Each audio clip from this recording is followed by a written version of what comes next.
Hello दोस्तों, welcome to Lohia knowledge point. हमारी psychology की टेस्ट सीरीज चल रही थी और आज की हमारी टेस्ट सीरीज को स्टार्ट करने से पहले जो भी हमारे चैनल पर नहीं है वो चैनल को सब्सक्राइब कर लें और बेल आइकन को प्रेस कर लें ताकि नई नई वीडियो की नोटिफिकेशन आपको मिलती रहे। और चलिए हम आज की हमारी सीरीज को स्टार्ट करते हैं। आज का हमारा जो पहला क्वेश्चन है, आधुनिक शिक्षण अधिगम प्रक्रिया में शिक्षक की भूमिका है। सीखने हेतु एक अच्छे सुलभकर्ता की, बच्चों को गणित, विज्ञान और भाषा सीखने की, बच्चों को मूल्य आधारित शिक्षा देने की, या बच्चों को सभी कुछ पढ़ाने की। जो आधुनिक शिक्षण अधिगम प्रक्रिया में शिक्षक की भूमिका है, तो इसका जो हमारा सही आंसर रहेगा सीखने हेतु एक अच्छे सुलभकर्ता की। नेक्स्ट क्वेश्चन, एक शिक्षिका अपनी कक्षा को प्रतिभाशाली बच्चों की योग्यताओं की उपलब्धि चाहती है। अपने उद्देश्य की प्राप्ति के लिए उसे निम्नलिखित में से क्या नहीं करना चाहिए? विशेष ध्यान के लिए उन्हें समकक्षियों से अलग करना, उनकी सृजनात्मकता को समृद्ध करने के लिए उन्हें चुनौती देना, या गैर शैक्षणिक गतिविधियों में आनंद लेना सिखाना, या तनाव को नियंत्रित करना सिखाना। तो इसका जो हमारा सही आंसर रहेगा विशेष ध्यान के लिए उन्हें समकक्षियों से अलग करना। नेक्स्ट क्वेश्चन, मानव व्यक्ति परिणाम है पालन पोषण और शिक्षा का, आनुवंशिकता और वातावरण की अंतःक्रिया का, केवल वातावरण का, केवल आनुवंशिकता का। जो मानव व्यक्ति परिणाम है, तो इसका जो हमारा आंसर रहेगा सही आनुवंशिकता और वातावरण की अंतःक्रिया का। नेक्स्ट क्वेश्चन, कक्षा में जो विद्यार्थी प्रश्न पूछते हैं उन्हें कक्षा के बाद शिक्षक से मिलने की सलाह दी जाए। कक्षा चर्चा में भाग लेने के लिए प्रोत्साहित किया जाना चाहिए। लगातार प्रश्न पूछने के लिए प्रोत्साहित करना चाहिए, या स्वतंत्र रूप से उत्तर ढूंढने के लिए प्रोत्साहित करना चाहिए। कक्षा में जो विद्यार्थी प्रश्न पूछते हैं उन्हें, इसका जो हमारा सही आंसर रहेगा लगातार प्रश्न पूछने के लिए प्रोत्साहित करना चाहिए। नेक्स्ट क्वेश्चन, शिक्षा की किंडरगार्टन पद्धति का प्रतिपादन किया था। टीपी नन ने, स्पेंसर ने, फ्रोबेल ने, या मॉन्टेसरी ने। तो शिक्षा की किंडरगार्टन पद्धति का प्रतिपादन किया था, इसका जो हमारा सही आंसर रहेगा फ्रोबेल।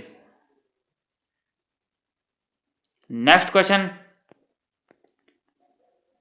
निम्न में से कौन सा कथन अधिगम के संबंध में सही है? बच्चों के द्वारा की गई त्रुटियों से संकेत मिलता है कि किसी प्रकार का अधिगम नहीं हुआ है। अधिगम ऐसे वातावरण में प्रभावी होता है जो शिक्षार्थियों के लिए भावनात्मक रूप से सकारात्मक और संतोषजनक है। या अधिगम के स्तर पर अधिगम भावनात्मक कारकों से प्रभावित नहीं होता है। यह अधिगम मूल रूप से मानसिक गतिविधि है। तो कौन सा कथन है जो अधिगम के संबंध में सही है?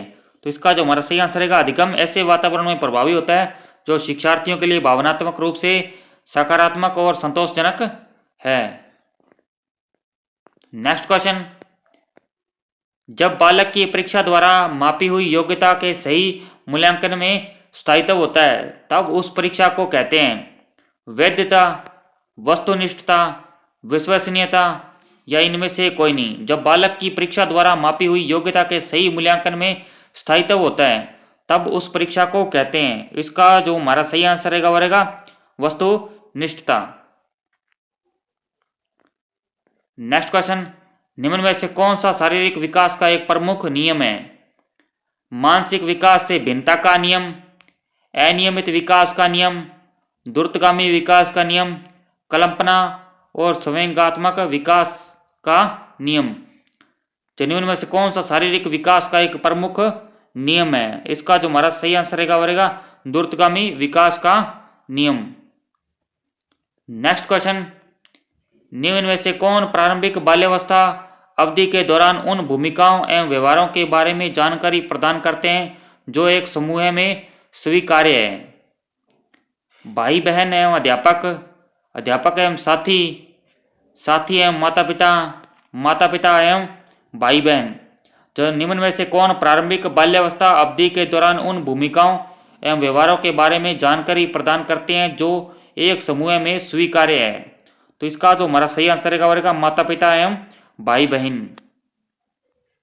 नेक्स्ट क्वेश्चन, निम्न में से कौन सा आयु समूह परवर्ती बाल्यावस्था श्रेणी के अंतर्गत आता है?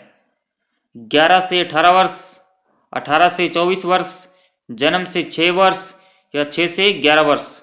जो निम्नलिखित में से कौन सा आयु समूह परवर्ती बाल्यावस्था श्रेणी के अंतर्गत आता है?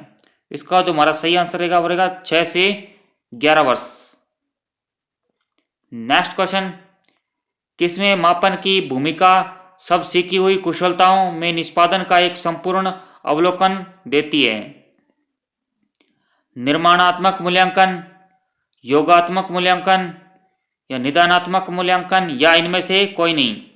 किसमें मापन की भूमिका सब सीखी हुई कुशलताओं में निष्पादन का एक संपूर्ण अवलोकन देती है? इसका जो हमारा सही आंसर रहेगा वो रहेगा योगात्मक मूल्यांकन। नेक्स्ट क्वेश्चन, एक बालक का बौद्धिक विकास अनुकूलन और से संबंधित है? अभिज्ञान से संबंधित है या मानसिक निरूपण से या समझौते से या समायोजन से? एक बालक का बौद्धिक विकास अनुकूलन और से संबंधित है, तो इसका जो हमारा सही आंसर रहेगा वो रहेगा समझौता। नेक्स्ट क्वेश्चन, अपनी कक्षा के एक विद्यार्थी की प्रवृत्ति को यदि शिक्षक बदलना चाहता है तो उसे विद्यार्थी के साथ कड़ाई से पेश आना होगा, कक्षा के अन्य विद्यार्थियों को उससे न जानने योग्य दूरी बनाए रखने के लिए कहना होगा, उसके समूह के सभी सदस्यों की प्रवृत्ति बदलनी होगी, विद्यार्थी को पढ़ने के लिए प्रेरित करना होगा। जो अपनी कक्षा के एक विद्यार्थी की प्रवृत्ति को यदि शिक्षक बदलना चाहता है तो उसे, इसका जो हमारा सही आंसर रहेगा उसके समूह के सभी सदस्यों की प्रवृत्ति बदलनी होगी। नेक्स्ट क्वेश्चन, भाटिया बैटरी का प्रयोग निम्न में से किसके परीक्षण हेतु किया जाता है? व्यक्तित्व, सृजनात्मकता, बुद्धि या अभिवृत्ति? भाटिया बैटरी का प्रयोग निम्न में से किसके परीक्षण हेतु किया जाता है? इसका जो हमारा सही आंसर रहेगा वो रहेगा बुद्धि। नेक्स्ट क्वेश्चन, बुद्धि लब्धि के संबंध में क्या सत्य है? बौद्धिक आयु में व्युत्क्रमी संबंधित, कालानुक्रमिक आयु से प्रत्यक्ष संबंधित या कालानुक्रमिक आयु से व्युत्क्रमी संबंधित या बौद्धिक तथा कालानुक्रमिक आयु दोनों से प्रत्यक्ष संबंधित? तो बुद्धि लब्धि के संबंध में क्या सत्य है? इसका जो हमारा सही आंसर रहेगा वो रहेगा कालानुक्रमिक आयु से व्युत्क्रमी संबंधित। नेक्स्ट क्वेश्चन, बुद्धि का तरल मोजेक मॉडल किसने दिया था? कैटल ने, गिलफोर्ड ने या थ्रस्टन ने या स्पीरमैन ने? जो बुद्धि का तरल मोजेक मॉडल किसने दिया था? तो इसका जो हमारा सही आंसर रहेगा वो रहेगा कैटल। नेक्स्ट क्वेश्चन, किस संबंध प्रतिक्रिया सिद्धांत में पावलोव ने प्रयोग किया था? बिल्ली पर, कुत्ते पर या बंदर पर या चूहे पर? किस संबंध प्रतिक्रिया सिद्धांत में पावलोव ने प्रयोग किया? तो इसका जो हमारा सही आंसर रहेगा वो रहेगा कुत्ते पर। नेक्स्ट क्वेश्चन, ग्रेड अंकों से कैसे अलग है? यह प्रश्न निम्न में से किस प्रकार के प्रश्नों से संबंध रखता है? विश्लेषणात्मक, मुक्त अंत या समस्या समाधान या अपसारी? ग्रेड अंकों से कैसे अलग है, यह प्रश्न निम्न में से किस प्रकार के प्रश्नों से संबंध रखता है? इसका जो हमारा सही आंसर रहेगा वो रहेगा विश्लेषणात्मक। नेक्स्ट क्वेश्चन, मानवीय विकास में आनुवंशिकता एवं परिवेश की भूमिका के संदर्भ में निम्नलिखित में से कौन सा कथन समुचित है? विकास के विभिन्न क्षेत्रों में आनुवंशिकता एवं परिवेश का सापेक्षिक प्रभाव परिवर्तनशील है। भारत सरकार की विभेदात्मक क्षतिपूर्वकता संबंधी नीति मानवीय विकास में प्रकृति की भूमिका पर आधारित है। परिवेश की भूमिका लगभग स्थिर सी रहती है जबकि आनुवंशिकता का प्रभाव परिवर्तित हो सकता है। यह व्यवहारवाद के सिद्धांत प्राय मानवीय विकास में प्रकृति की भूमिका पर आधारित है।